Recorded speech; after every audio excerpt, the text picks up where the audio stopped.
नमस्कार दोस्तों, मैं हूं आपका मित्र विपिन गौड़। मेरे खास शो जिसका नाम है अब क्या बोलोगे। इस शो का नाम अब क्या बोलोगे क्यों है, इसके लिए आपको ये शो देखना होगा। पहले भी हमने जितने शो किए हैं उसमें कुछ ना कुछ ऐसी रोचक और रोमांचक बातें निकल के आई, लोगों को जानने का मौका मिला। अलग अलग तरीके की गुदगुदाहट करने वाली और कभी कभार आंखों को नम करने वाली बातें भी आपको हमारे शो में दिखाई दी। तो इसलिए आज हमारे साथ लाइव है दीपक सैनी। दीपक सैनी को मेरे ख्याल से हिंदुस्तान तो पूरा जानता ही जानता है। अब तो विदेशों के अंदर भी दीपक सैनी बड़े सारे शो कर रहे हैं। आप लाफ्टर चैलेंज, लाफ्टर शो और कई सारे बड़े बड़े टीवी के चैनल्स के अंदर प्रोग्राम कर चुके हैं। आप हास्य कलाकार के साथ साथ अब आप एक्टर भी बन गए हैं। कई फिल्मों के अंदर कई जगहों पे आप एक्टिंग भी कर चुके हैं। बहुत ही अच्छे राइटर हैं, पोएट हैं। तो स्वागत है दीपक सैनी जी आपका हमारे खास शो अब क्या बोलोगे। बहुत बहुत शुक्रिया विपिन जी आपका। अब क्या बोलोगे मैं आपने आया क्योंकि अभी बोलने के लिए कुछ बचा भी नहीं है और 1.5 साल से घर पे पड़े हुए हैं। हालत ऐसी हो गई कि मोदी जी की आवाज निकालते हैं देवगौड़ा की निकल जाती है। यही तो आपकी काबिलियत है, यही आपकी खासियत है कि आप कई लोगों की मिमिक्री भी करते हैं और मिमिक्री के माध्यम से आप अच्छे अच्छे संदेश और मैसेज जो होते हैं वो अपने दर्शकों को, अपने लोगों को देते हैं। तो दीपक जी, अब शो हम ये शुरू कर दिया है और सबसे पहला मेरा आपसे एक सवाल है कि आपके अंदर कहते हैं कि ये शो जो है अटपटा जी है इसलिए सवाल भी अटपटे हैं। तो आपके अंदर ये हास्य कलाकार का कीड़ा कब घुसा और कैसे घुसा। सर, ये जो हास्य कलाकार वाला कीड़ा है ये बचपन से ही होता है। ये कोई मतलब वैक्सीन की तरह लगाया नहीं जाता कि कोविड सेंटर की तरह लगा दिया कहीं और वायरस मर गया। ये वायरस बचपन से जी। ही होता है और ये वायरस किसी वैक्सीन से दबता नहीं है। चाहे वो घर वालों की वैक्सीन हो, अड़ोस पड़ोसियों की वैक्सीन हो, दोस्तों की, ये किसी वैक्सीन से ये वायरस दबता नहीं है और ये वायरस लाफ्टर फैलाता चला जाता है पूरी दुनिया में। उसको कोई रोक नहीं सकता है। तो स्कूल टाइम से ही था। उसके बाद जब पढ़ाई वढ़ाई के बाद बहुत ज़्यादा कीड़ा उठा तो धीरे धीरे स्टेज शोज, कवि सम्मेलन का मुझे बहुत क्रेज था। कवि सम्मेलन सुनने जहाँ भी पता लगे हाथ से कवि सम्मेलन सुनने चला जाता था। तो फिर मुझे लगता था यार ये लोग जो कर रहे हो तो मैं भी कर सकता हूँ। तो मैंने भी शुरू कर दिया और शुरू होते होते बस उस सिलसिला शुरू हो गया और भगवान की कृपा हो गई, उनका आशीर्वाद मिल गया। लाफ्टर चैलेंज आ गया। लाफ्टर चैलेंज में दिल्ली से मैं सबसे यंगेस्ट पार्टिसिपेंट था। तो बस उसके बाद आप जैसे भाइयों का साथ मिलता चला गया और बल्ले बल्ले होती चली गई। जी, लगातार मैं आपके शोज देखता हूँ। आपके क्या कई सारे जो हास्य कलाकार हैं, कवि हैं, तो वो एक प्रतिभा होती है। आप बिना पढ़े इतनी लंबी लंबी लाइनें और इतने लंबे लंबे जो कहते हैं ना कि हास्य के पद पात्र जो होते हैं आप उनको बोलते हैं। तो ये बहुत मुश्किल काम होता है और इस मुश्किल समय के अंदर लोगों को हंसाना, गुदगुदाना ये बहुत ही मुश्किल काम है। हाल ही में मैंने आपका एक बड़ा अच्छा एक वाक्य सुना था जिसमें आपने पा को बड़ा जोर दिया था, वो कांग्रेस को हटा के भाजपा और पा। तो मैं चाहूंगा उसको आप दोबारा से एक बार यहाँ पर हमारे दर्शकों के सामने इसको बताएं। देखिए, क्योंकि मैं कवि हूँ तो हम लोग सारा दिन भाषा के साथ कुछ ना कुछ एक्सपेरिमेंट करते रहते हैं। तो मैंने एक दिन ऐसे जी। ही गौर किया। एक दिल्ली में पार्टी है, आम आदमी पार्टी, उनके झंडे पे मैंने देखा उसमें इंग्लिश में लिखा हुआ AAP, आप, समझ में आता है। हिंदी में भी लिखा हुआ आ और प, आप। मैंने ये हिंदी में आप बन ही नहीं सकता है। जब भाजपा, भारतीय जनता पार्टी का भाजपा बनेगा, लोक जनशक्ति पार्टी का लोजपा बनेगा, बहुजन समाज पार्टी का बसपा बनेगा, समाजवादी का बनेगा, तो ये आम आदमी का आप कैसे बन सकता है। ये तो भाषा गलत है हमारी। इसका मतलब तो ये या तो ये भाषा से खेल रहे हैं या फिर हमारी फीलिंग्स से खेल रही है। बनेगा आपा, आपा। और ये किसकी आपा है? मोदी की भाजपा, राहुल की कांग्रेस, केजरीवाल की आपा। तो अब आपको लगता है कि इसमें आम भैया आदमी पार्टी को अपनी पार्टी का नाम आपा कर देना चाहिए। नहीं, कर देना नहीं चाहिए, है आपा। या तो वो आपा कर ले या अच्छा। फिर ये सुने कि भाई ये केजरीवाल की आपा है, वो है ही आपा। भाई अगर भाजपा है तो फिर आपा है। तो अगर आप बोल रहे हैं तो अगर केजरीवाल साहब आपा ही है। इस केजरीवाल साहब अगर ऐलान करेंगे कि हम अब से आप नहीं आपा लिखेंगे तो कैसे बोलेंगे, मैं चाहूंगा आप अपने शब्दों में बताएं उनको, अपने तो वो उनकी बोलेंगे, आवाज में। नमस्कार दोस्तों, आज हमने एक बड़ा महत्वपूर्ण डिसीजन लिया है। सारी दिल्ली वाले कह रहे हैं जी आप तो आप नहीं हो सकते। आप तो हमारे भाइयों भाइयों को कभी आप नहीं कहा जाता, बहनों को भी आप नहीं कहा जाता, बहनों को आपा कहा जाता है। और सब लोग मुझे कोई भाई समझता है, कोई बहन समझता है। और वैसे भी आम आदमी पार्टी आपा। अब दीपक सैनी ने कहा है कि इसको आपा कर लो। करना पड़ेगा, करना पड़ेगा। वो कल को वरना पापा बोल देगा, पापा भी रखना पड़ेगा। तो माननी पड़ेगी वरना वो पीछे पड़ जाएगा, जोक्स बनाएगा सारा दिन। तो आज से इस पार्टी का नाम आपा होगा, केजरीवाल की आपा। और मैं लगातार देखा है कि आप जो नेताओं की जो मिमिक्री और नेताओं की आवाज में जो बातें करते हैं उनका एक मजा है, क्योंकि मोस्टली जो कई सारे हास्य कलाकार हैं वो कलाकार जो है बड़े कलाकार यानी कि फिल्म एक्टर्स की और एक्ट्रेसेस की आवाजें निकालते हैं, और आप ज्यादातर नेताओं पे फोकस करते हैं। आपके फेवरेट नेता कौन है?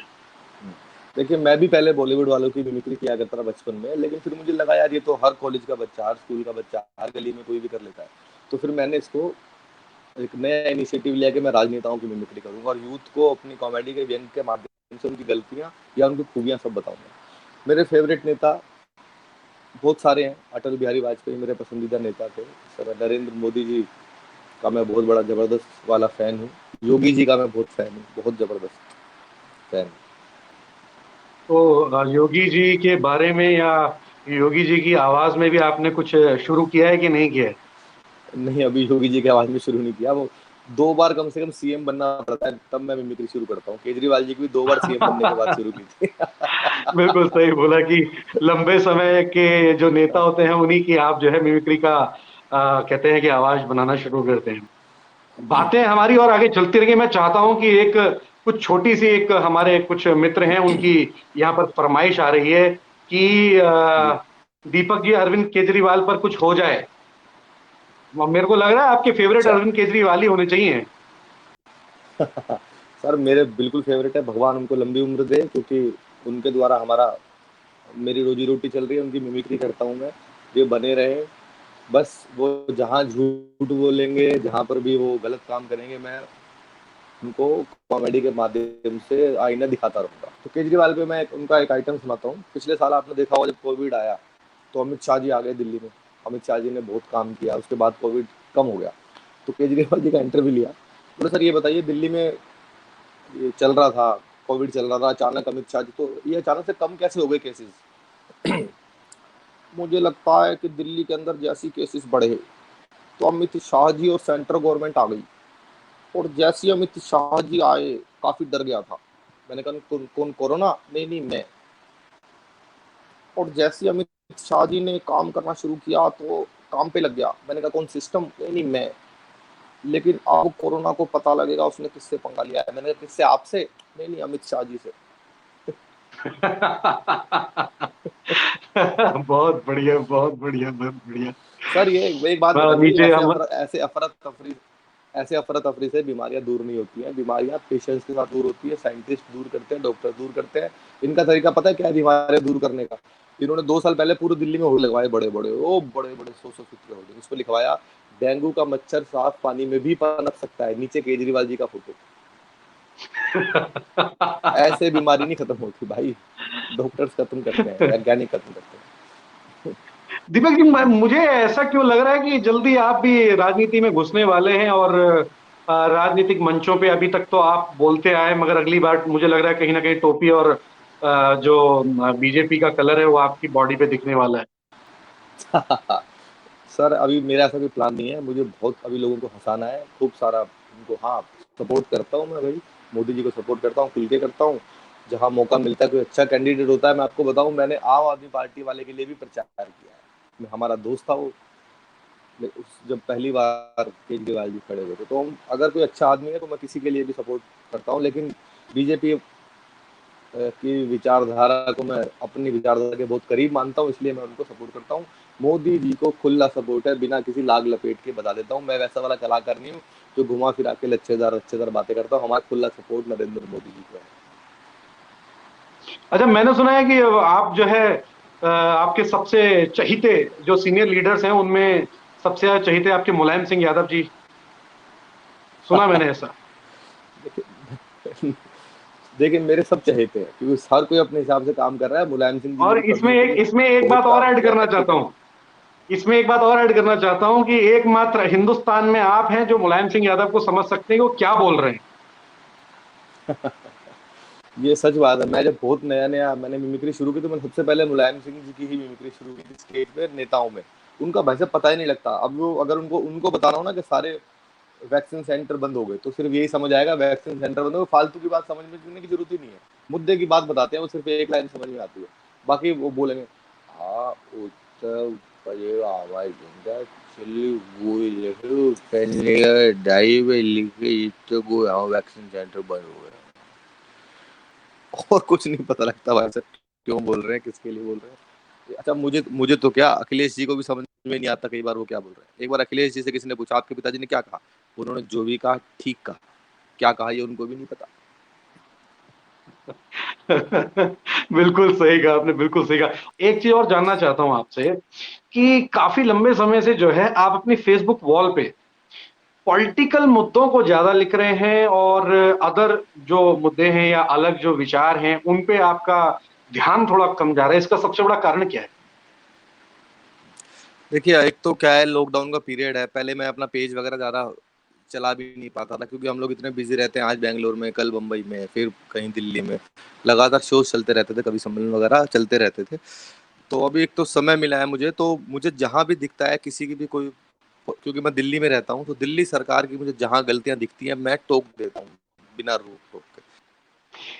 अच्छा, एक हमारे और दर्शक विपिन जी, हैं। मुझे लगता है ये, सॉरी, मुझे लगता है कि ये हमारी गलती है, जितने भी कलाकार हैं उन सबको मुखर होना चाहिए, सामाजिक मुद्दों पे, राजनीतिक मुद्दों पे होना चाहिए। मैं हूँ, बाकी सबको भी होना चाहिए। बिल्कुल सही बात है, बिल्कुल सही बात है। जो कलाकार हैं, हास्य कलाकार हैं, क्योंकि उनको लोग देखते हैं, उनके द्वारा कोई ना कोई संदेश जाता है, लोग उनको सुनते हैं, तो वो जब भी बोले तो उनको न्यूट्रल रह के सच्चाई को बोलना चाहिए। और हमारे एक दर्शक हैं, वो जी। जानना चाहते हैं जो सेंट्रल विस्टा के बारे में आपका क्या ख्याल है, जिसके लिए डिफेंस एनक्लेव बनाया जा रहा हम्म। देखिए, मैं कोई प्रवक्ता तो हूँ नहीं किसी पार्टी का जो मैं सेंटर विस्टा पे जवाब है? दूं, नहीं, बीइंग लेकिन बीइंग हमें अपनी बीइंग केंद्र, बीइंग हास्य कलाकार। बीइंग हास्य कलाकार, वो बेचारे ठीक कर रहे हैं, सेंट्रल विस्टा जो बनाया जा रहा है, वरना देखो ममता बनर्जी ने वो सेंट्रल फोर्सेस जो गई थी उनको गिरफ्तार करवा लिया, तो कल को पता लगा जी प्रधानमंत्री गए उनको ही बंद करवा लिया, तो क्या करे, तो सेंट्रल विस्टा प्रोजेक्ट तो होना ही चाहिए। और ये जो लोग भ्रांतियां फैलाते हैं सेंट्रल विस्टा बन रहा है जी इसीलिए कोरोना नहीं आ रहा, यार भाई इनको कौन समझाए।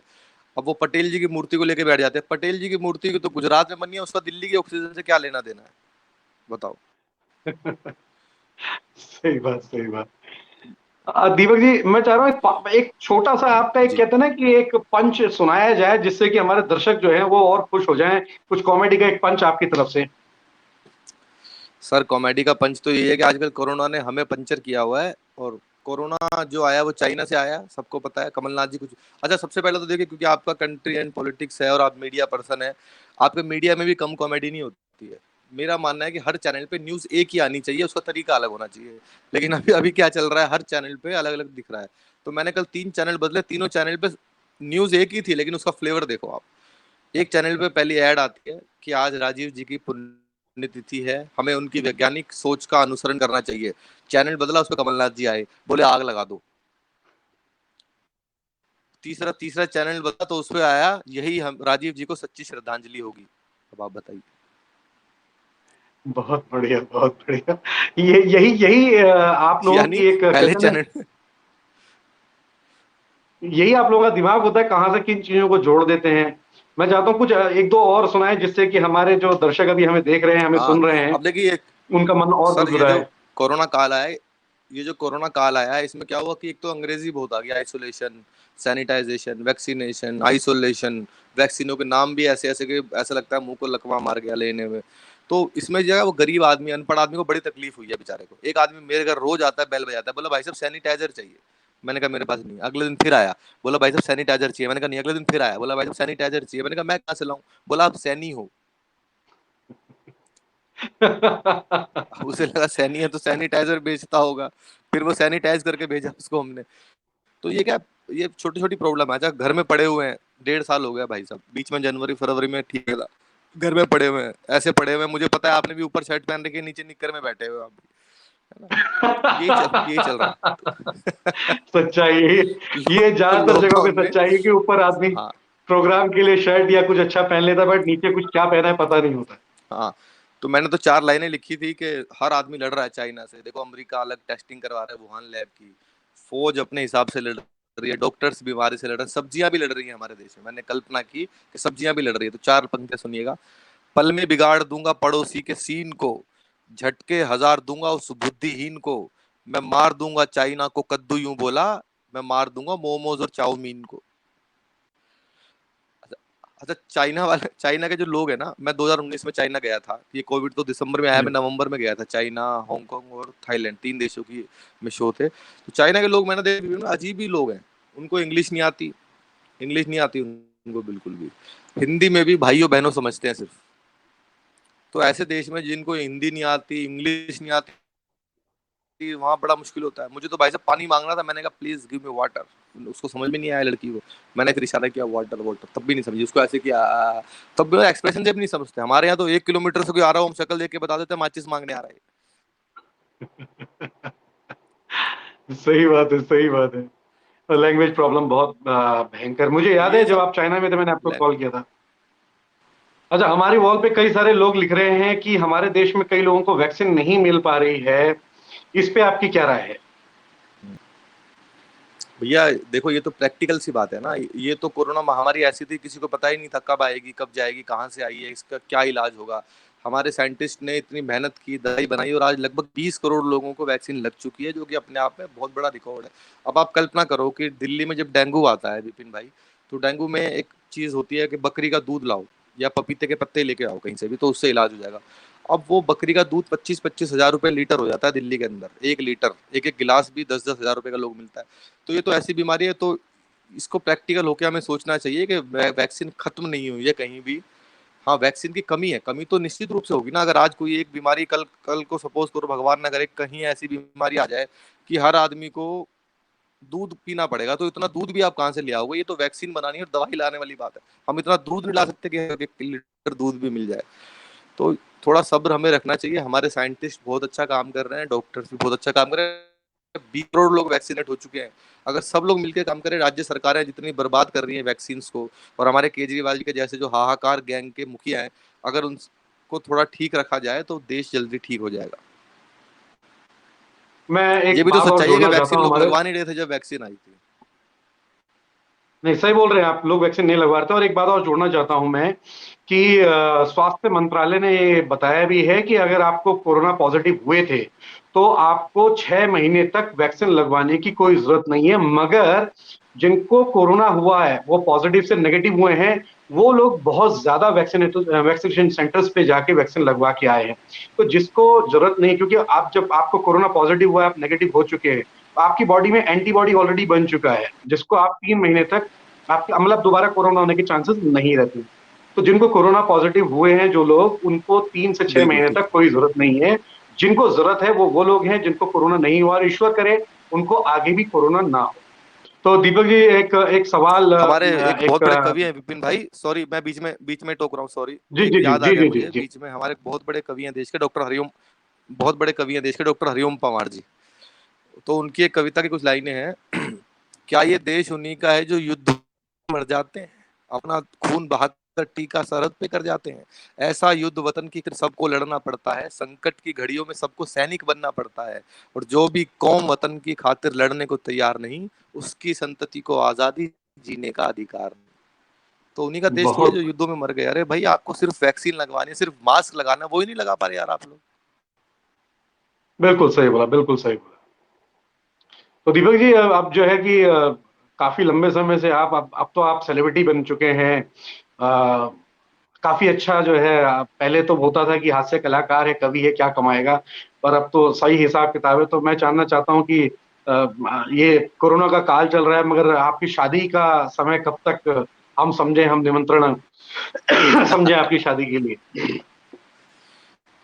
देखिए, अब कोरोना काल चल रहा है, और उसके बाद अब शादी लड़की देखना शुरू हो चुका है घर में, बहुत अफरा तफरी है। तो मुझे ऐसा लग रहा है कि महामारी मेरी थोड़ी लंबी चलेगी। तो चांस है, अभी देखो कोरोना के बाद पूरे पूरे घर वालों का प्रेशर है, और मैंने भी बोल दिया है अब करो, कोई टेंशन नहीं। तो अगले साल भर के अंदर विपिन भाई आपको नागिन डांस करते हुए लाइव करेंगे। दीपक जी, कुछ एक और इसी बीच आपका एक हास्य जो है पंच मैं चाहूंगा दोबारा से एक बार सुना जाए, कुछ और, कुछ नए अंदाज में। मैं आपको नई नई आवाजें एक दो सुनाता हूँ बहुत बढ़िया, क्योंकि आप तो मुझे इतने सालों से जानते हैं नहीं, आपने मेरी बहुत सारी आवाज़ें मिमिक्री जो मैं करता हूँ वो सब सुना है। मैं आपको शिवराज सिंह चौहान जी की आवाज़ सुनाता हूँ, जो शायद देश में बहुत अरे कम लोग निकाल पाते हैं, क्योंकि मैंने तो सुना नहीं किसी को। शिवराज सिंह चौहान जी किस तरह, हमारे मध्य प्रदेश के अंदर कोरोना काल हो, महामारी हो, कोई भी हो, आपका मामा खड़ा हुआ है। सारा पूरा विपक्ष कमलनाथ बहुत टेंशन में चल रहे हैं, सरकार बढ़ना चाहते थे पर मामा ने बीच में भांजी मार दी। बहुत बढ़िया वाकई में। मैं शिवराज सिंह जी की मिमिक्री पहली बार सुनी। मैं राजनाथ जी की सुनाता हूँ, जो कि इन दिनों मेरी यूएसपी है। टेलीविजन चैनल्स में आज तक पे या जहां भी मैं जाता हूँ तो लोग सबसे अधिक डिमांड जो करते हैं वो राजनाथ सिंह जी की आवाज की करते हैं। राजनाथ सिंह जी, यदि आपके इस लाइव में आए होते। अध्यक्ष महोदय, मैं यह कहना चाहता हूँ कि जहाँ तक प्रश्न विपिन गौड़ जी का है, कंट्री एंड पॉलिटिक्स का है, तो वह तो ऐसा है कि मैं पूरे देश को यह मूल मंत्र देना चाहता हूँ कि विपिन भाई से जुड़े रहे, और वे गौड़ है तो गौड़ की कृपा इस समय भारत में बहुत जरूरी है। मेरे साथ बोलिए, भारत माता की जय। बहुत बढ़िया, बहुत बढ़िया। मैं जानना चाहता था, कभी आपने किसी मित्र के साथ या परिवार के किसी व्यक्ति के साथ मिमिक्री करके या आवाज निकाल के कोई बड़ा प्रैंक किया है? हाँ, बहुत बार किया था, बहुत बार किया। स्कूल में एक दोस्त के जिसमें कोई पापा की खास? निकाल दी थी एक बार, उसकी छुट्टी करवा दी थी अगले दिन। अच्छा। हमने कवियों कवियों के साथ बहुत किया है। एक बार एक कवि है, मुझे याद है, वो महेंद्र अजनबी हमारे कवि हैं, तो उनकी आवाज में मैंने एक बार एक और बड़े कवि भेज, उनके घर फोन मिला दिया, तो भाभी जी ने फोन उठाया, मैंने महेंद्र जी की आवाज में बोला, भाभी जी आप तक सो रहा है क्या, ये ऐसा उठाओ प्रोग्राम में जाना है। अब उधर से बोलती, भैया देखो ना कब से उठा रहे हैं, इनको उठ ही नहीं रहे, उनको पता ही नहीं लगा कौन बोल रहा है।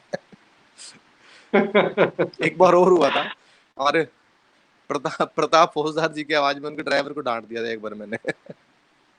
अच्छा। बहुत खतरनाक सवाल आपने आज पूछ लिए। मैं दुआ करता हूँ कि किसी को सास ना मिले काली दाल जैसी, और बहू ना मिले केजरीवाल जैसी। एक हमारे पास कुछ 2-4 मिनट का और समय है। मैं चाहूंगा एक बढ़िया सी कविता बिल्कुल। देश के नाम पे या किसी भी चीज पे आप सुनाएं।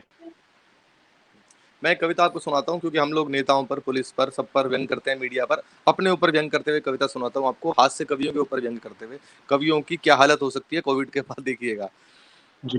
कल मेरा टेलीफोन बजा, मैंने जैसे ही रिसीवर उठाया, उसमें से एक बाला का मधुर स्वर आया।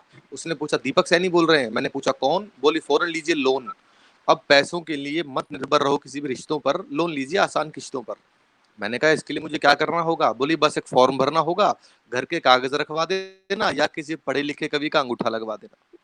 घर के कागज रखवा देना या किसी पढ़े लिखे कवि का अंगूठा लगवा देना। मैंने कहा ये सब हो जाएगा, पर लोन कितने का पास हो पाएगा? बोले, सर वैसे तो हमारा बैंक कवियों को 500 रुपए तक लोन देता है, पर कोई टीवी पर आ चुका हो तो 700 भी ले सकता है। मैंने कहा जी मैं टीवी पर आ चुका हूँ, अनेक कार्यक्रमों में जा चुका हूँ, मेरा 700 रुपए का लोन पास करा दो। बोले गारंटी किसकी? बोले गारंटी किसकी? मैंने कहा अशोक चक्रधर जी की। बोले सर इनकी तो खुद ही राह भटकी पड़ी है, 300 रुपए लिए थे, 50-50 की 3 किस्त अटकी पड़ी है। बहुत बढ़िया, मैं बहुत मैंने बढ़िया, बहुत। पूछा मैंने पूछा सुरेंद्र शर्मा जी की चलेगी? मैंने पूछा सुरेंद्र जी की गारंटी चलेगी? बोले सर हमारा बैंक इतना रिस्क नहीं ले सकता, शर्मा जी ने अशोक जी की दी हुई है, एक आदमी दो की गारंटी नहीं दे सकता। मैंने पूछा लोन नहीं देना था तो फोन क्यों करती है?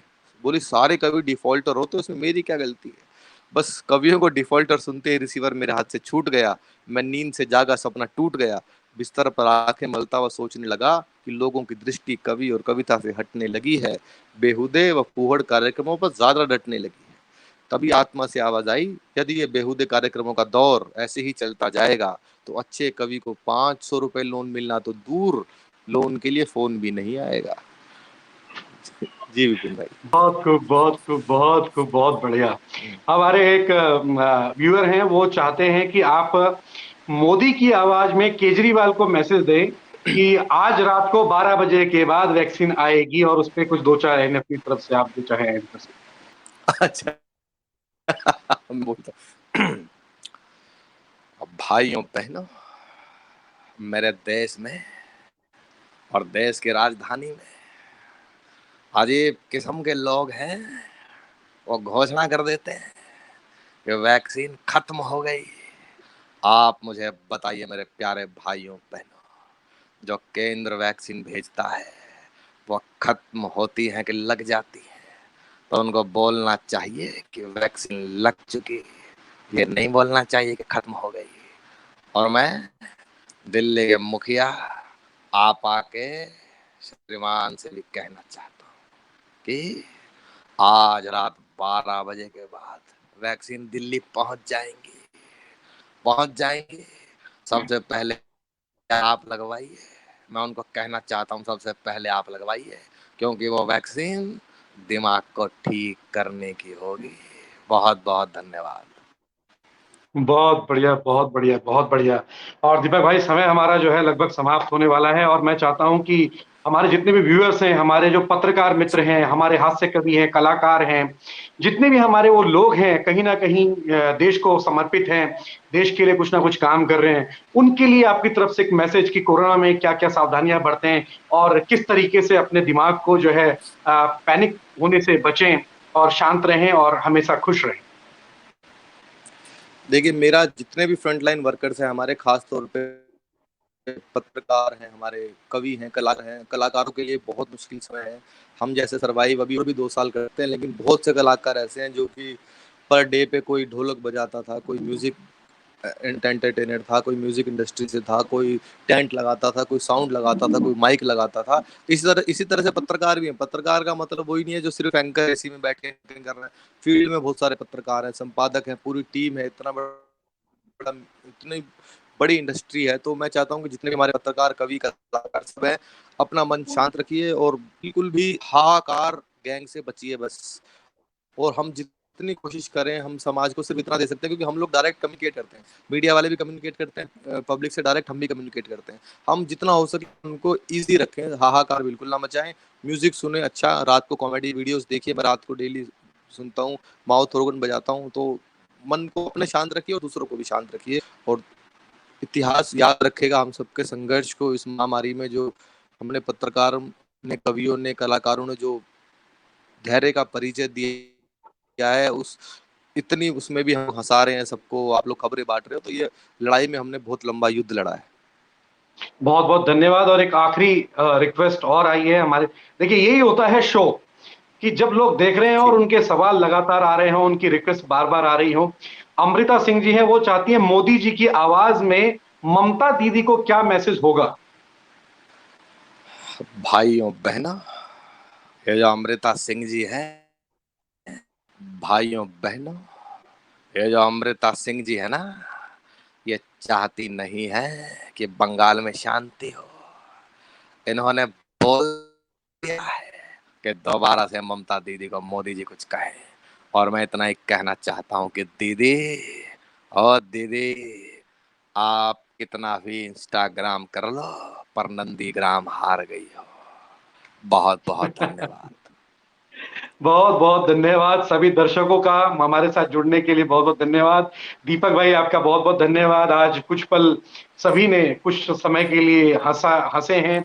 आपकी वजह से आपने गुदगुदाया है, हँसाया है। आपका बहुत आभारी हूँ मैं कि आपने समय निकाला हमारे शो में आने के लिए। वैसे शो के जो सवाल होते हैं, वो बहुत अटपटे और आड़े-टेढ़े होते हैं, पर हमने कोशिश करी कि हम आज का इस शो को लोगों को समर्पित करें, और जो हँसी लोग चाहते हैं कि उनके चेहरे पे आए, थोड़ा-सा जो स्ट्रेस है उनका कम हो, उसके लिए आपने उनका बड़ा अभिनंदन किया है। मैं आपका अभिनंदन करता हूँ, बहुत-बहुत धन्यवाद। जल्दी ही हम फिर एक नए शो को लेकर, एक स्पेशल शो को लेके, कवियों को लेके दोबारा बनाएँगे। आपका बहुत-बहुत धन्यवाद। पक्का पक्का विपिन भाई, बहुत बहुत शुक्रिया। आप सबका, देखने वालों को धन्यवाद। मैं फिर से आऊंगा, खूब सारा बाजा भी आपको सुनाऊंगा बजा के, खूब कॉमेडी नई नई करेंगे, एक बार महामारी टल जाए बस। बहुत बहुत शुक्रिया, धन्यवाद।